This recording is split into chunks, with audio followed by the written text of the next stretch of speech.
Meanwhile, one lawmaker wants to see Amtrak make some big changes. Right now, most of Amtrak's lines aren't profitable. That's except for the popular Northeast corridor between Washington and Boston. But the head of the House Transportation Committee is now proposing a new bill that he claims will eliminate waste at the taxpayer-funded railroad.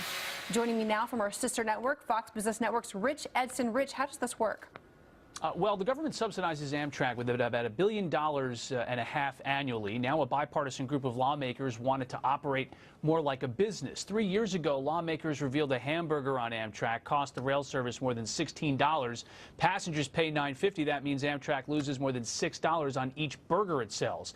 This bill requires it to overhaul that service, eliminate food losses in 5 years.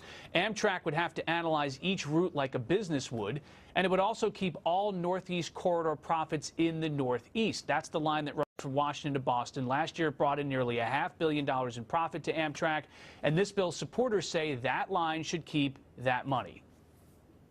People are willing to pay that, but people also expect that that money, that greater revenue that they have on the Northeast corridor, should actually fix the tracks so that we don't have accidents, but also so we don't have some of the bumps and some of the slowdowns. They want to have a more efficient ride. Though doing so would conceivably cut funding for other lines, the bill's supporters say that would prompt changes for or even the elimination of more than a dozen less popular, unprofitable, longer routes. And in a congressional rarity these days, the Transportation Committee Chairman Bill Schuster, the top Democrat Peter DeFazio, both support this bill. Back to you. When you change routes, you cancel routes, it will affect people. So are there any other changes that passengers might see? Sure, perhaps the final piece needed to get this legislation through Congress. Supporters say it would also allow passengers to bring pets on board for a charge, of course. Okay.